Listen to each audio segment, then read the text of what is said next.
En el día de hoy, el Señor nos da una gran oportunidad. Y la oportunidad tiene que ver con aumentar nuestra fe y ver a Dios obrando en nuestras vidas. ¿Cuántos de los que están aquí se alinean a esto? ¿Tienen una expectativa o pueden crear una expectativa de que Dios hoy aumente su fe? ¿Cuántos quisieran que Dios aumente tu fe? Pero más que eso, ¿cuántos de ustedes quieren ver a Dios obrando a través de la circunstancia que usted tiene en este instante? Muy bien. La semana pasada iniciamos una serie que se llama Creer para Ver. Yo le cambié un poco el nombre porque me dijeron que hacía más sentido. Luego de que nosotros conocimos de Tomás, uno de los discípulos de Jesús, él hizo famosa la frase: yo tengo que ver para poder creer. Yo tengo que ver para creer. Pero Dios dice, nosotros tenemos que creer para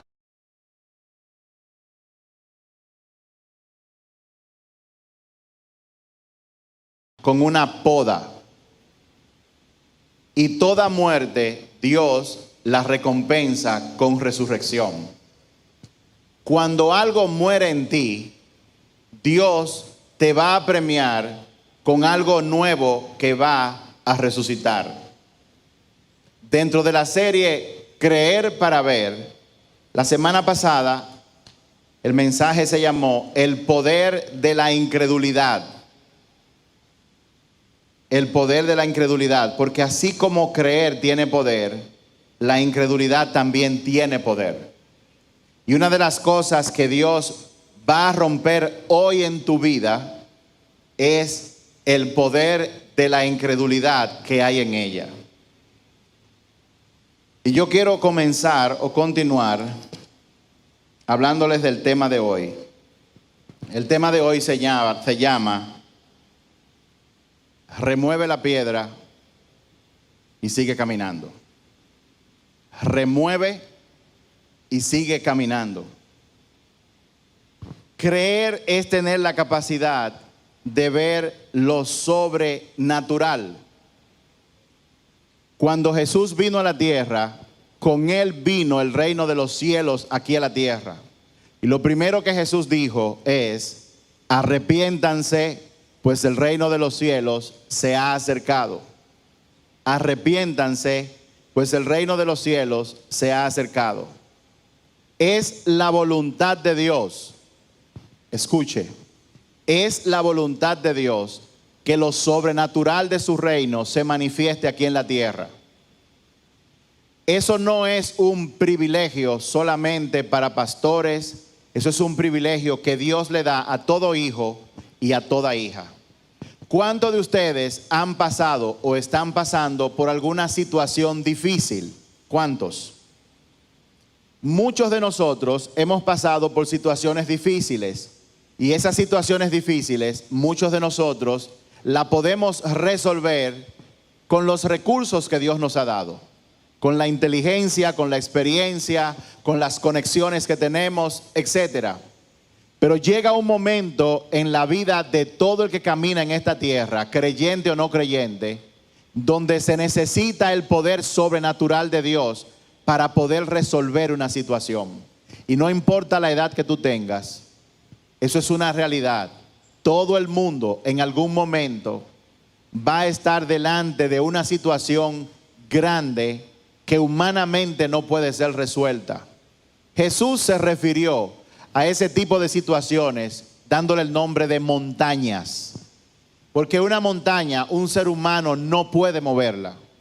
Pero la semana pasada el Señor nos dijo que si nosotros tenemos fe como el potencial que tiene una semilla de mostaza, entonces nosotros podríamos hablarle a la montaña y decirle: muévete, y la montaña se movería. En la Biblia habla, si ustedes tuvieran fe como un grano de mostaza. La mostaza es la semilla quizás más pequeña que hay entre todas las semillas, pero Jesús sabe por qué hizo la comparación. En la época que Jesús habló esto, la gente estaba familiarizado con la mostaza y con el potencial que esta semilla pequeña tiene cuando es puesta en la tierra. ¿Y qué es lo que hace? Que es muy pequeña, pero se convierte en un árbol tan grande, tan grande, tan grande, que crea sombra y los pájaros pueden hacer nidos en ellas. Dios nos está hablando de que no se trata de tener una gran fe, pero sino tener una fe espiritual con el potencial de que vaya creciendo todos los días. Y Dios quiere hoy señalarte algo que tú vas a tener que remover de tu vida para que el poder sobrenatural de Dios se manifieste. Yo no sé si usted está de acuerdo, pero el mundo entero necesita el poder sobrenatural de Dios moviéndose ahora mismo. Yo hablé hace un rato de Mateo 24 y del final de los tiempos, pero no se pierda, no se deje desanimar. Dios, Jesús, ya venció a ese mundo de maldad.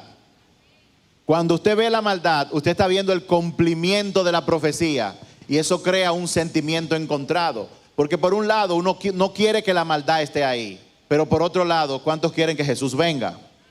¿Cuántos quieren que Jesús nos transforme y nos lleve al cielo? ¿Cuántos quieren eso?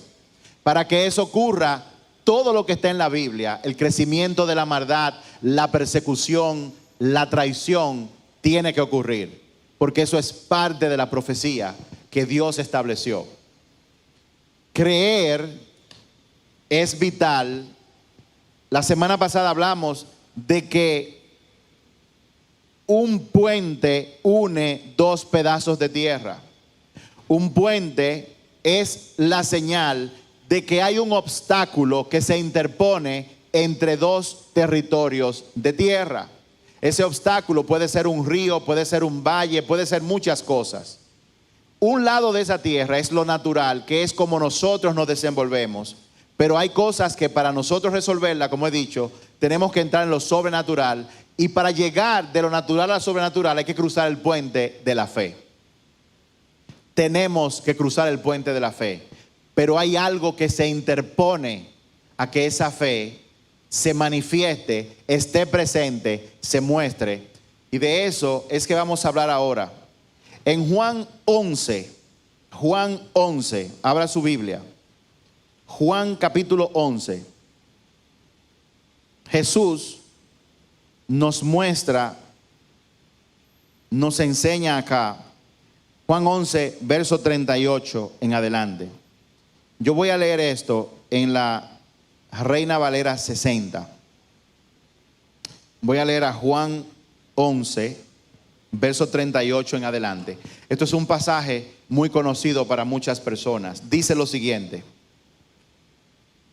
Bueno, antes de eso, déjenme hablarle un poco del contexto. Jesús estaba con sus discípulos y unos amigos que él tenía, llamada Marta, María y Lázaro. Sus hermanas le habían mandado a decir a Jesús: Maestro, ven pronto porque tu amigo Lázaro, el que tú amas, está muy enfermo.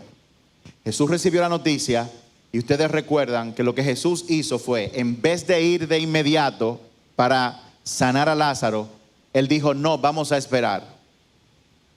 Esta enfermedad de Lázaro no es para muerte, sino para darle gloria a Dios. Ustedes recuerdan que luego Jesús, unos días después, entonces decidió ir, y cuando llegó se encontró primero con Marta, que vio a Jesús y le dijo: wow, maestro, si tú hubieses estado aquí antes. ¿Cuántos de nosotros han pasado o están pasando por situaciones? Señor, si tú hubieras estado aquí, si tú vinieras ahora, las cosas que me están ocurriendo serían diferentes. La verdad es que en algún momento nosotros vamos a hacerle un reclamo de esa naturaleza al Señor. Pero Dios, sus planes están por encima de nuestros planes. Y sus caminos están por encima de mis caminos. Luego Jesús se encuentra con María. Y María vuelve y le repite lo mismo: Señor, si tú hubieses estado aquí, mi hermano no hubiera muerto. Y luego dice la palabra de Dios en el verso 34, de este capítulo, que creo que es el verso, el 35, que Jesús, al ver la angustia de todos, lloró. El verso más corto en la Biblia es Juan 11:35. Y dice, Jesús lloró. Él lloró. Pero vamos al pasaje que Dios nos puso para hoy. Verso 38 de Juan 11 dice, Jesús, profundamente conmovido otra vez, vino al sepulcro. Era una cueva y tenía una piedra encima. Luego de llorar, estaba muy conmovido. Vio que había una piedra que estaba bloqueando la tumba de Lázaro. Esto es muy relevante y es importante que usted ponga atención. Luego de llorar y conmovido, vio la piedra y en el verso 39 de Juan 11, dijo Jesús, quiten la piedra. Quiten la piedra. Jesús da una orden. Hay una situación, hay algo que está muerto y Jesús llega y da la orden. Una orden que requiere ¿qué? Acción. Cuando Dios te habla por medio de su palabra, cuando Dios te da una impresión, cuando tú tienes la confirmación del Espíritu Santo de que Dios te ha hablado, es importante que tú tomes acción de inmediato en lo que Él te ha dicho. Sin embargo, en este mismo verso dice, Marta, la hermana del que había muerto, le dijo, Señor, hiede ya, porque es de 4 días. En pocas palabras, Jesús da una orden, quiten la piedra. Y Marta responde con, Señor, pero, Señor, él tiene 4 días muerto. Ya él hiede. Señor, tú no estás viendo lo que está ocurriendo. ¿Acaso tú no sabes que él murió hace 4 días y ya hiede? ¿Por qué tú estás mandando a quitar la piedra? Y es que Marta reaccionó como nosotros reaccionamos casi todos los días cuando Dios nos habla. Nosotros reaccionamos con nuestra lógica humana. Porque vamos a hablar en serio.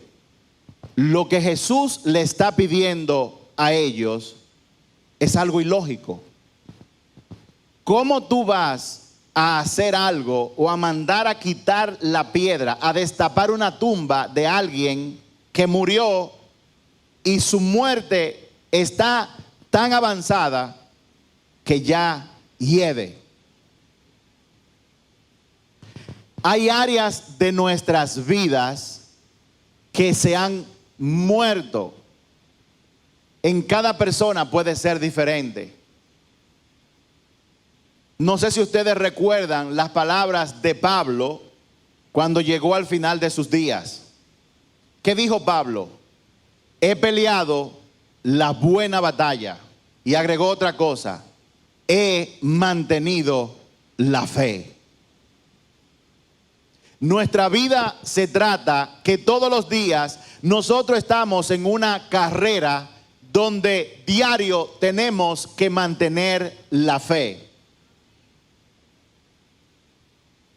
Cuando las cosas se iban a poner color de hormiga y venía la muerte de Jesús cuando él caminaba aquí en la tierra, Pedro se puso a abrir su boca, al igual que Marta, y decir, Señor, no importa lo que te pase, yo nunca te abandonaré.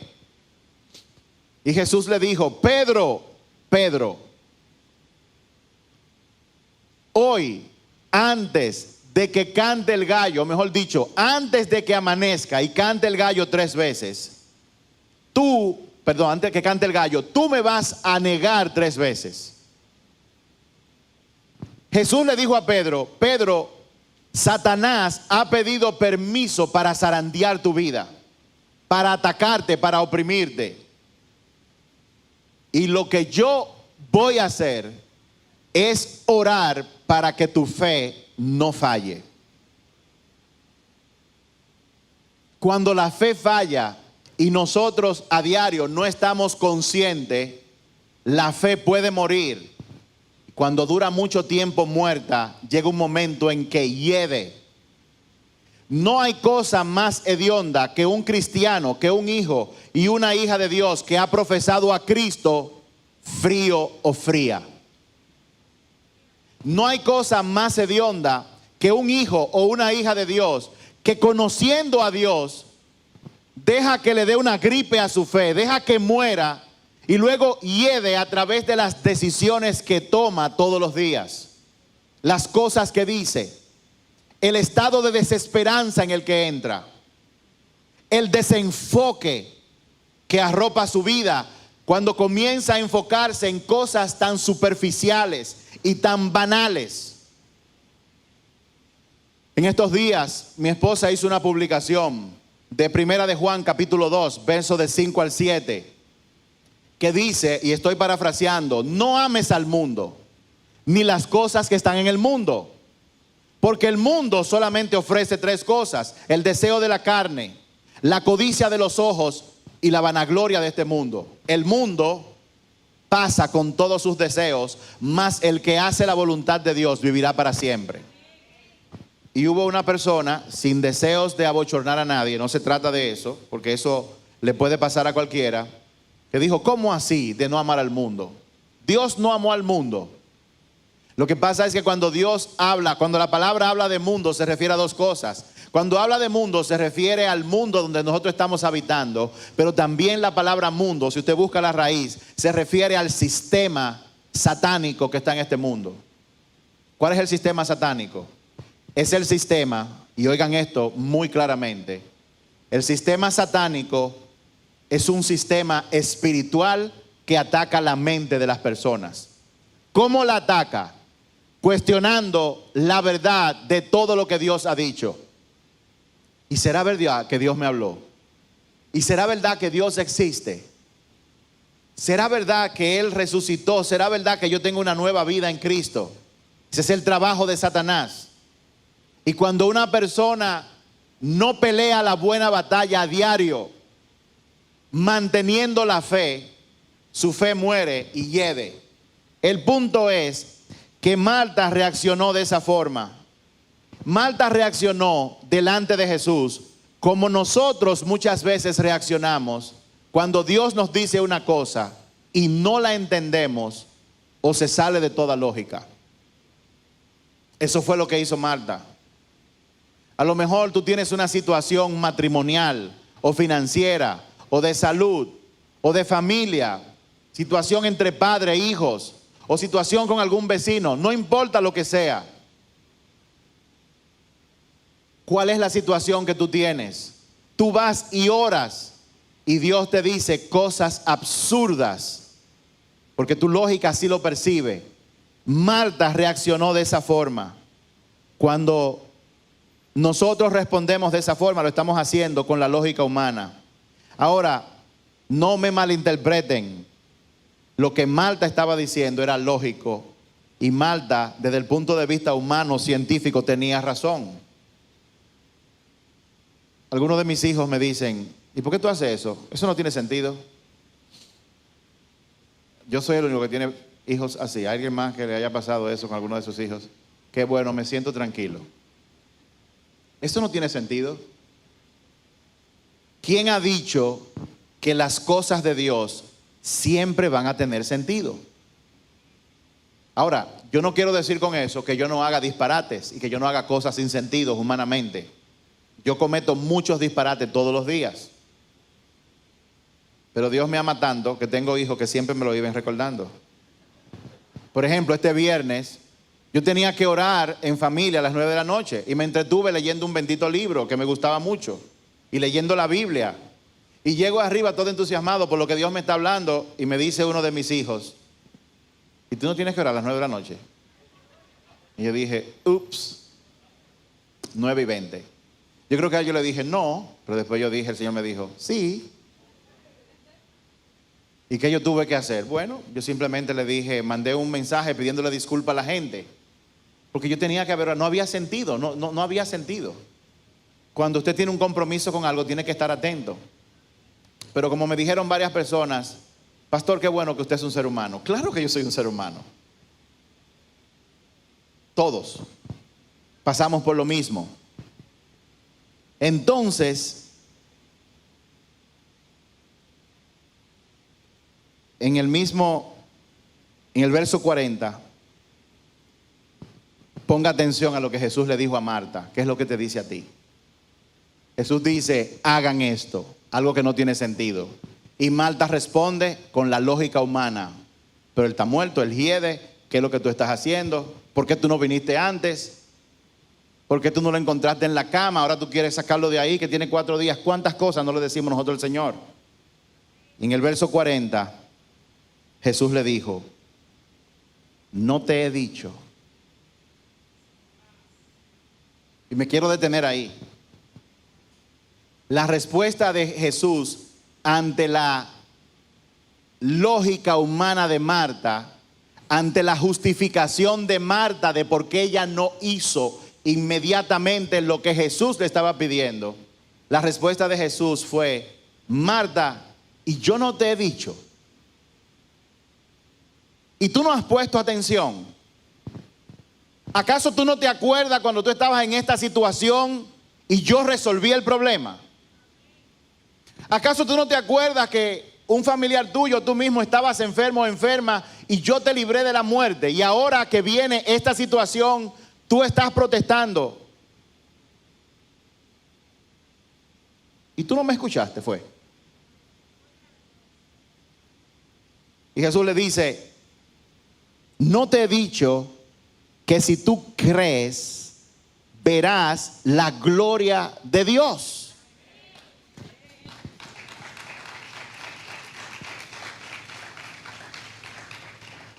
Y observen el orden de las palabras de Jesús.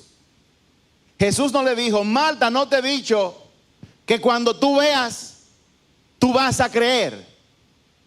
Jesús le dijo, Marta, no te he dicho que si crees, verás. ¿Cuántos quieren ver a Dios obrando en una situación que le está pasando ahora mismo que usted no ha podido resolver? Dios te está hablando de la clave porque obviamente nuestro enfoque ha sido meramente humano. Jesús te dice, no te he dicho que si tú crees, tú verás.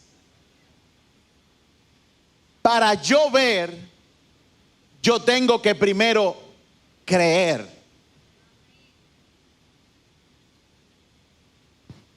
Amén.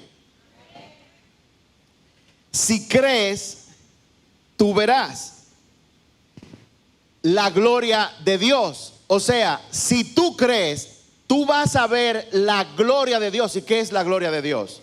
La gloria de Dios es la manifestación tangible de Dios en una situación grande aquí en la tierra. Eso es la gloria de Dios. Cuando una persona enferma se sana. Cuando un problema entre padre e hijos, Dios interviene y lo que parecía una lucha interminable cambia. Cuando un negocio está muerto y Dios lo resucita. Cuando una persona está muerta y Dios la resucita, es Dios manifestándose, y eso es la gloria de Dios de la que Él está hablando. Creer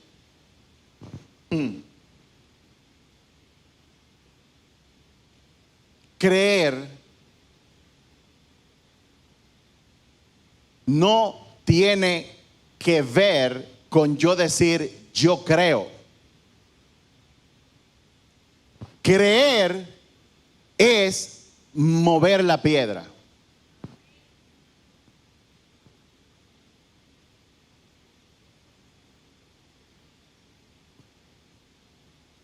La piedra representa nuestra lógica y nuestras justificaciones para no hacer lo que Dios nos dice.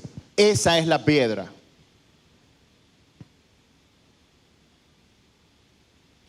Jesús, como hombre, pero como Dios aquí en la tierra, siempre utilizaba el drama humano para resaltar principios y verdades espirituales.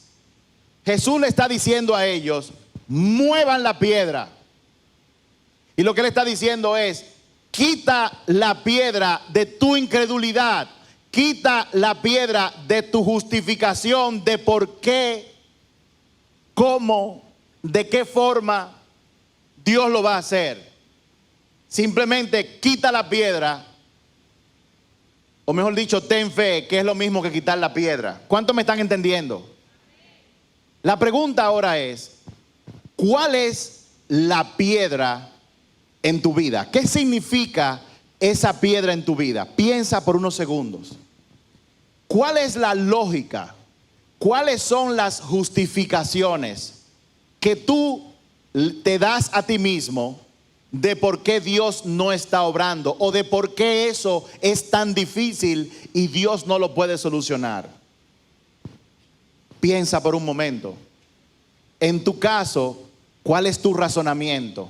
¿Cuál es tu lógica? ¿Por qué la fe en lo que Dios ha dicho no te ha llevado a hacer ciertas cosas en tu vida? Y voy a hacer un paréntesis para explicar a qué yo me refiero. Esta mañana yo compartía con todo el equipo que está aquí sirviendo en el día de hoy que la iglesia de Jesucristo en el planeta, en la República Dominicana, a nivel general, se ha perdido en algo de lo que Dios ha dicho. Sí es cierto que mi labor, estoy hablando de mi labor personal, individual, que yo he descubierto, mi labor es predicar, mi labor es enseñar dentro del reino. Eso es lo que yo siento a lo que Dios me ha llamado, a predicar, a enseñar, a evangelizar y a pastorear. ¿Y qué hace un pastor? Pues se sienta con la oveja, la escucha, ora, eso es pastorear. Yo siento que ese es mi llamado. Ahora, no todo el mundo tiene el mismo llamado. Pero todo el mundo sí tiene el mismo llamado desde el punto de vista de lo que Dios espera que tú hagas con tu llamado particular. ¿Y saben a qué se refiere? Las obras.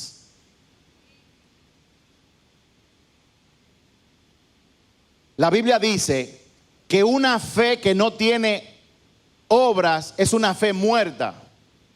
Y mi pregunta que abrió este paréntesis es, ¿por qué nuestra fe no nos ha llevado a nosotros a nivel individual, como familia e incluso como congregación, a hacer más obras?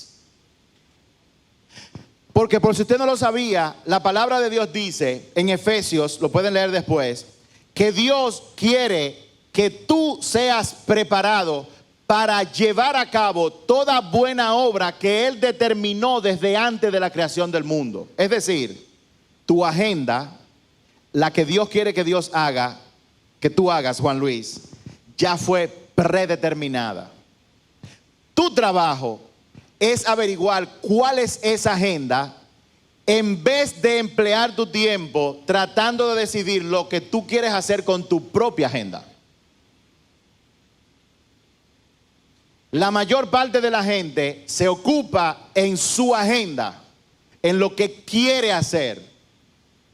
Pero como hemos dicho antes, Willy, nosotros vamos a ser evaluados no por lo que hicimos, sino por todo aquello que Dios me mandó a hacer. La pregunta de los $75,000 que Dios te mandó a hacer a ti.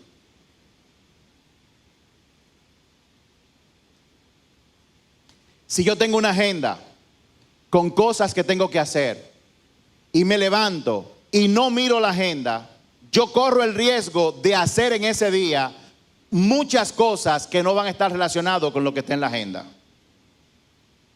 Para yo hacer lo que está en la agenda, tengo que ver la agenda.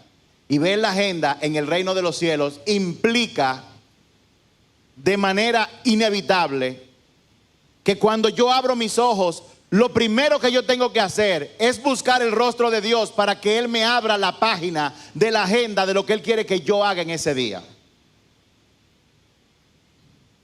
Cuando Jesús venga y lo vean, muchos llorarán. ¿Y saben por qué llorarán? Muchos porque dirán, yo no le hice caso a la gente, ya sí fue verdad que me dejó pip. Pero muchos que son salvos van a llorar porque en ese momento le va a llegar con claridad todo el tiempo que perdieron en redes sociales, haciendo cosas sin importancia, en vez de haber aprovechado el tiempo para preguntarle qué hay en la agenda, qué tú quieres que yo haga, y luego ir y hacerlo. ¿Saben por qué la gente no hace eso? Porque mucha gente piensa, por ejemplo, los que tienen un negocio, y si Dios me dice que suelte el negocio y me dedique a otra cosa, ok, si Él lo hace, ¿qué entonces? Hello. Es que yo quiero mucho mi negocio, es que a mí me gusta lo que yo hago.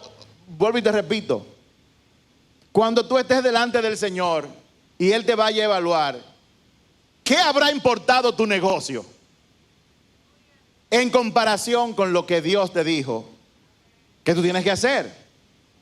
Yo no estoy diciendo que Dios te va a mandar a hacer algo quizás diferente. Puede que sí, como que puede que no. Yo no sé eso. Pero tal vez lo que Dios te está diciendo es que con lo que tú haces, con los talentos que tú tienes, Él quiere que tú utilices eso para toda buena obra. Y toda buena obra, pongan atención, tiene que ver con yo desprenderme de mi egoísmo para yo hacer algo por alguien.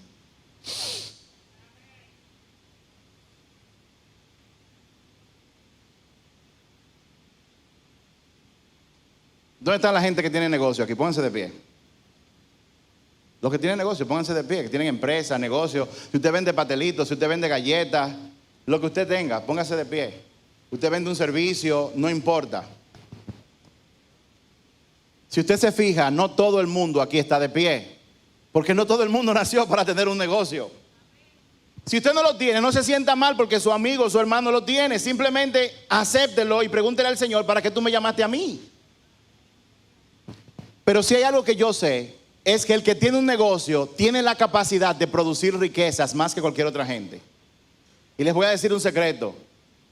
Parte del propósito por el cual Dios le ha dado una empresa a ustedes, ¿saben para qué es?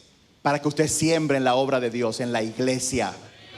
Para que usted agarre de su riqueza y dé más de lo que dice la Biblia que tiene que dar. Porque mientras más usted siembra en esto, allá arriba en el reino de los cielos, Dios lo va a contabilizar. Cuando esta iglesia se mueva y salve 1000 almas, eso te va a contar a ti más que a cualquier gente, porque Él te va a decir qué tú hiciste con lo que yo puse en tus manos. Tú lo tienes guardado porque eso es tuyo. Eso es tuyo. Déjame decirte algo, eso no es tuyo. Dios te lo confió a ti. Te puso a ti como administrador de eso. Pueden sentarse. Y obviamente, a los que me están mirando, usted no vio a la gente que estaba de pie acá. ¿Cuál es tu piedra? ¿Cuál es tu excusa, Antonio? ¿Cuál es tu excusa? Si usted pregunta hoy en día, mucha gente le pregunta y dicen, lo que pasa es que mi esposo, él como que no cree mucho en Dios y él no se mete conmigo porque en el fondo él sabe que cuando la cosa está tan mala, a mí que me dice que ore, pero es mi esposo el asunto. Mi esposo el asunto. Déjame decirte algo. Como esposa, tú tienes que orar por tu esposo. Pero al final de la jornada, tú no puedes salvar a tu esposo. En tu amor y misericordia por él, tú tienes que rogar, dar rodillas. ¿Sabes para qué? Para que Dios lo toque. ¿Y saben por qué es tan difícil que el hombre venga a los pies de Cristo? Porque el diablo sabe lo que pasa. El diablo sabe que cuando hay un hombre en una casa que le tiene temor a Dios, el diablo sabe que cuando un hombre en la casa le tiene tanto temor a Dios que él dice, aquí no se puede parar nadie si no se ora. Y él mismo ora todos los días. El diablo sabe que si ese hombre, ese cabeza de la casa, le entrega su corazón al Señor, él sabe que esa casa se va a convertir en una bomba atómica en la oscuridad de este mundo. Él sabe que cuando el hombre se convierte bajo una unción tan poderosa que toca a todos los hijos, incluso a los más rebeldes los toca. El diablo lo sabe. ¿Cuál es tu piedra? ¿Cuál es tu justificación para no hacer caso? O mejor dicho, ¿cuál es tu piedra para tú no tener la urgencia de todos los días meterte con el Señor para que Él te revele la agenda? Y para tú de manera inmediata hacerla. No tiene que verse bien. Les voy a decir un secreto. En todo lo que usted haga, la razón viene primero, el cómo viene después. Cerrado el paréntesis. Creer es mover la piedra. La piedra es tu lógica, nuestra justificación para no hacer lo que Dios ha instruido. Dios no actuará hasta que no creamos. Creer es accionar sin haber visto. Creer es accionar sin haber visto. Creer es accionar sin haber visto. Creer es accionar sin haber visto, porque para ver primero hay que creer. Y yo te voy a anota esto y ponlo en la nevera de tu casa. Sin Dios, tú no puedes. Pero sin ti, Él no hará.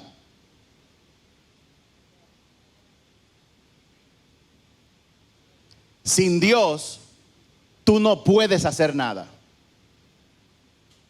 Pero sin ti, Él no hará. Porque hay cosas que Dios ha determinado que las va a hacer cuando Él vea fe en ti.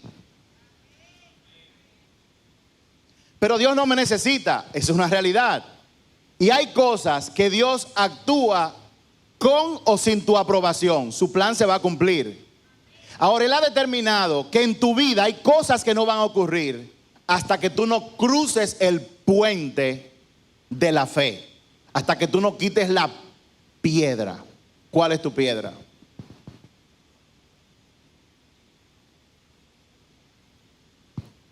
¿Cuál es tu piedra? Dice el verso 41 que ellos movieron la piedra. Entonces quitaron la piedra de donde había sido puesto el muerto. Quitaron la piedra. No dice quitó la piedra. Eso implica que no fue Marta la que quitó la piedra.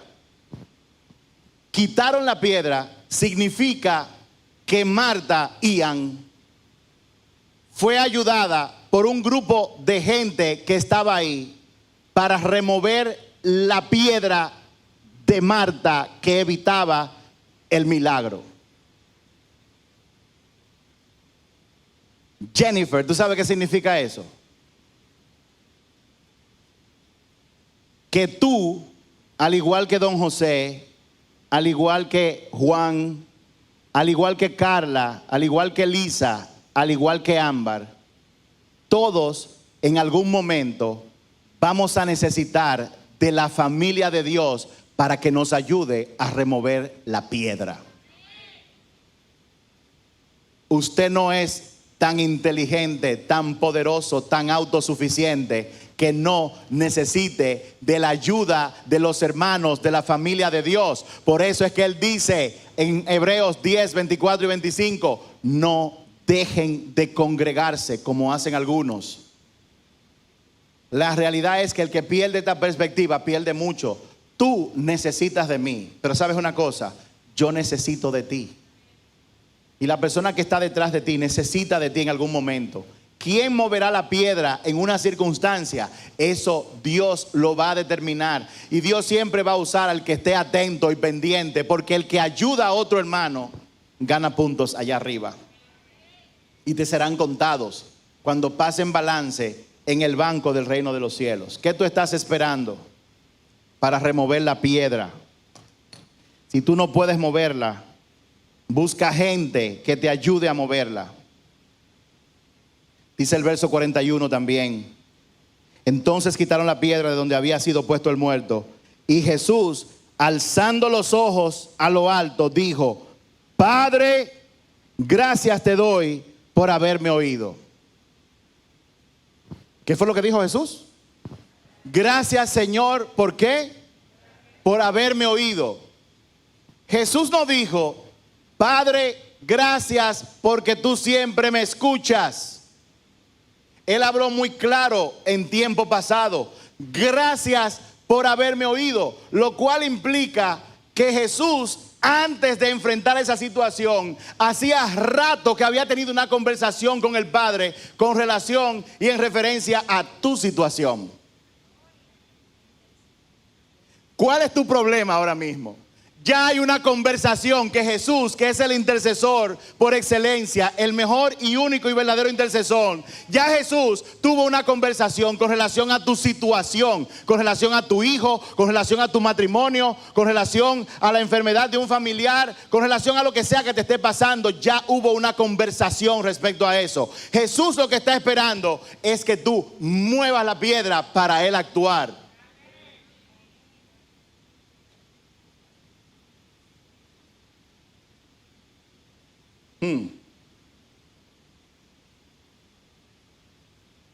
Cuando Dios me habló eso, yo estaba brincando en el piso. Digo, porque ahí es que yo me preparo, yo me tiro en el piso. Y yo estaba contento. Ustedes están demasiado tranquilos. Les digo la verdad. Yo me imaginé en mi mente cuando yo dijera eso, la iglesia iba a estar tirando la silla para arriba. Qué iluso de mí.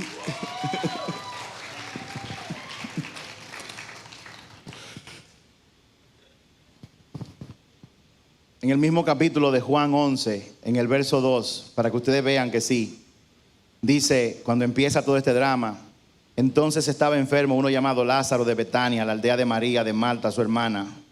María, cuyo hermano Lázaro estaba enfermo, fue la que ungió al Señor con perfume y le jugó sus pies con sus cabellos. Verso 3, enviaron pues las hermanas para decir a Jesús, Señor, he aquí, el que amas está enfermo. Oyéndolo Jesús dijo, esta enfermedad no es para muerte, sino para la gloria de Dios, para que el Hijo de Dios sea glorificado. Cuando oyó pues que estaba enfermo, se quedó 2 días más en el lugar que estaba. O sea, ya Jesús se había enterado de la enfermedad de Lázaro y ya él había hablado con el Padre al respecto. Jesús dijo que nosotros haremos cosas más grandes que la que él hizo. Jesús, la Biblia nos enseña que si nosotros oramos, oigan esto, pongan atención. Si tú buscas el rostro de Dios todos los días, empieza con 5 minutos. Señor, gracias por todo lo que tú me has dado. Guíame en el día de hoy. Háblame, ¿qué tú quieres que yo haga? Y luego, cállese. A mucha gente le van a pasar que usted va a ver un gato pasando, otra gente se va a acordar de una pizza, usted se va a acordar del reporte que tiene que hacer, los ingenieros se van a acordar de un vaciado que tienen que hacer, los contables se van a acordar de un reporte que no mandaron y usted dirá, esto no me está funcionando y mucha gente se retira. Simplemente cállese, quédese ahí y aguante, ponga los ojos en Jesús. Comience a decir, Jesús, Jehová es mi pastor, nada me faltará. O usted se cree que cuando inventaron el primer radio no había interferencia. Para que usted pueda oír su música tan linda como usted la escucha sin ruido. Y ay de usted, si usted escucha un... eso tiene ruido.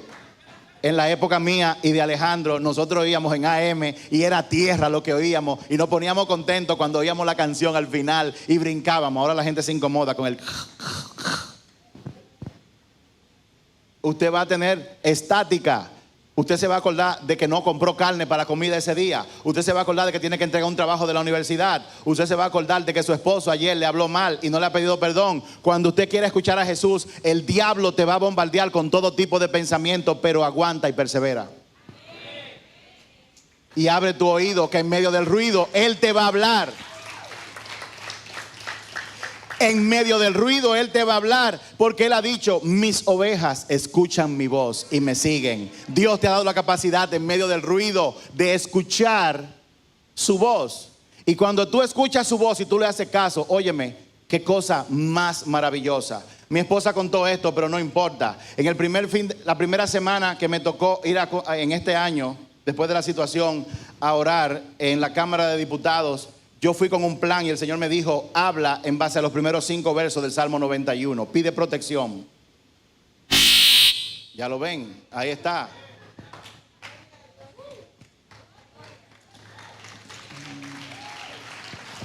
La interferencia siempre va a venir. Usted tiene que enfocarse y sintonizar a Dios. Y de hecho fue verdad. Se publicaron unas benditas fotos y eso fue como que el infierno se desató. Mucho ataque contra la diputada, contra los diputados, y comenzaron a hablar de todo tipo de cosas. Yo dije, wow, mencionaron mi nombre y ni siquiera me mandaron ningún ramplimazo. Gloria a Dios que me protegió. Pero mi esposa me recordó, me dijo, callen. Y me imagino que le dijo lo mismo a todo el mundo. Callen y dejen que Dios haga. Y Él hizo. Resultó que todo se volteó a favor de lo que estábamos haciendo. ¿Cuál es mi punto? Que cuando yo llegué a mi casa, le dije, me dice mi esposa, ¿de qué te puso el Señor a hablar? Yo le dije del Salmo 91. Y ella dijo, a mí también. No hay mejor sentimiento que cuando Dios te dice que haga algo. Tú lo haces antes de ver y luego tú ves que fue Dios que te habló y tú ves sucediendo lo que tú querías que sucediera gracias a que tú cruzaste el puente de la fe. ¿Cuánto le dan un aplauso al Señor?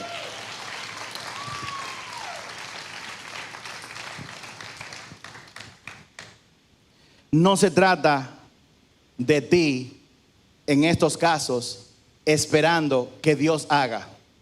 Ya Dios tuvo una conversación con su hijo allá arriba cuando tú oraste la primera vez. Ahora se trata de que Dios está esperando en ti para que ocurra el milagro. No eres tú esperando en Dios. A lo mejor Dios está esperando que tú muevas la piedra. Yo no sé cuál es tu piedra, pero Dios te dice, mueve la piedra y sigue caminando. Y termino con esta historia que también está en la Biblia. Está en Lucas, capítulo 17, verso 11. Esta la voy a leer en la Nueva Traducción Viviente.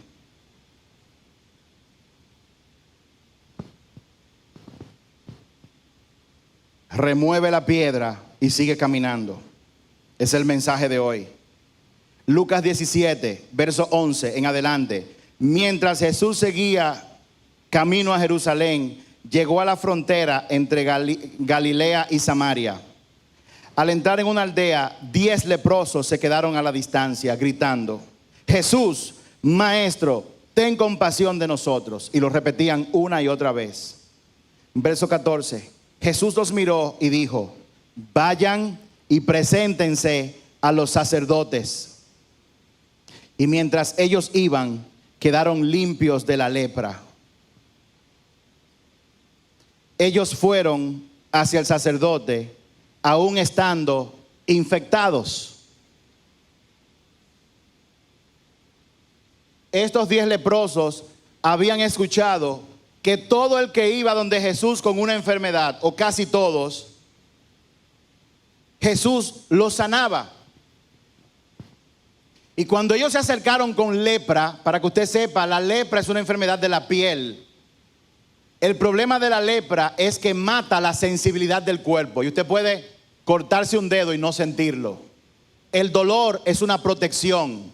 Pero cuando tú no tienes dolor, tú puedes mutilar tu propio cuerpo. La gente con lepra en aquel tiempo perdían dedos, perdían piernas, perdían pedazos de piel. Se le caían las orejas, la nariz. Era algo muy feo. Hedían la mayor parte de ellos. Y ellos vinieron de Jesús. Ten compasión. Y Jesús lo que le dijo fue, vayan donde el sacerdote. ¿Por qué Jesús lo manda donde el sacerdote? Porque en tiempos de Jesús, cuando una persona tenía una enfermedad de la piel y se curaba, tenía que ir donde un sacerdote para que certificara esa sanidad y la persona entonces pudiera reintegrarse a la sociedad. Lo lógico hubiera sido que Jesús le hubiera impuesto manos, o hubiera dicho algo, o le hubiera echado tierra, o le hubiera dicho, den 3 vueltas ahí mismo. Y entonces, sano, ahora vayan donde el sacerdote para que certifique. Eso hubiera sido lo normal, pero Jesús no hizo eso. Jesús le dijo a ellos, vayan. Y ellos fueron. Y mientras ellos iban, dice la palabra, que ellos fueron sanados.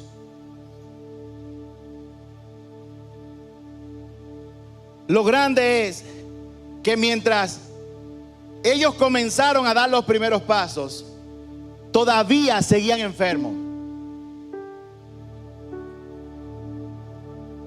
Todavía hedían. Todavía tenían pedazos de su cuerpo que se habían caído. Había cosas de su cuerpo que ellos habían perdido. Y en vez de ellos decirle, pero sánanos primero, ellos simplemente obedecieron y comenzaron a caminar. Es posible que Dios te esté mandando a hacer algo, pero que todo no esté bien como tú quisieras que estuviera. Es posible que tu matrimonio siga en peligro. Es posible que alguien siga enfermo. Es posible que tú estés todavía sin trabajo, pero el Señor te dice, sigue caminando.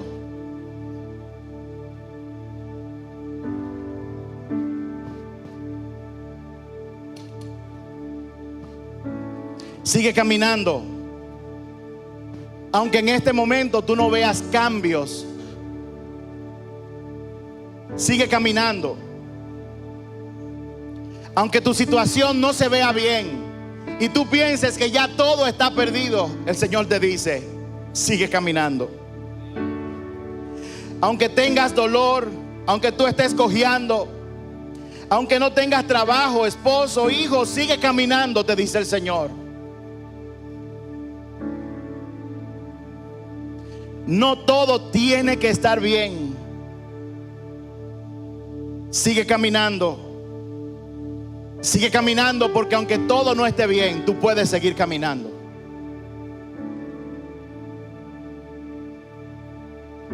El poder del reino de los cielos se manifestará en tu vida a partir de hoy, cuando tú identifiques la piedra, la muevas y sigas caminando, aunque las cosas sigan igual.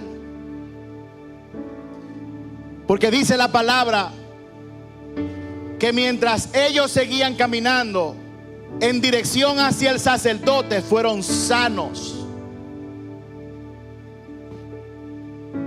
Dios hizo el milagro porque ellos caminaron el puente de la fe con su caminar. Tu fe será una fe verdadera cuando tú actúes aunque no veas, porque para ver primero tú tienes que creer.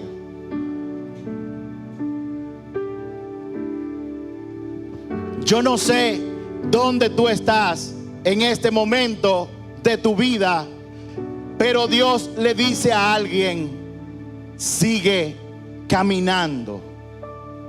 Sigue haciendo lo que Él te dijo que hiciera, aunque tú no veas ningún cambio. Sigue caminando, porque tu caminar abrirá las puertas del poder de Dios, de lo sobrenatural, para que obre en tu vida. Póngase de pie, por favor. El poder está en tu obediencia. El poder está en buscar de Dios, escuchar su voz y obedecer todos los días lo que Él diga. No te duermas entreteniéndote en lo que Dios hizo ayer. Dios no es un Dios estático. Dios te lleva de gloria en gloria. Y por más grande milagro que tú puedas ver en el día de hoy, porque tus milagros tú los vas a ver, no te detengas, sigue caminando, sigue buscando a diario. Y si tú no lo has hecho hasta ahora, la invitación que se te hace en este día es que tú tomes la decisión de levantarte más temprano si es necesario, y hincarte, postrarte, meterte en el closet donde tú quieras y decirle: Señor, aquí estoy, gracias por un día más de vida, gracias por todo lo que tú me has dado, gracias, Señor, guíame hoy, ayúdame hoy, aumenta mi fe, muéstrame las obras que van a dar muestra de que mi fe es genuina, pero no para que la gente me vea, sino para que tú me veas. Muéstrame las obras que yo tengo que hacer incluso en secreto para yo demostrarte a ti que yo estoy cruzando el puente? Señor, yo quiero ver tu gloria, quiero ver tu poder manifestarse en mi vida y a través de mi vida. Y luego que tú hagas esa oración, que me tomó menos de 2 minutos, tú puedes hacer silencio y escuchar lo que Dios está haciendo.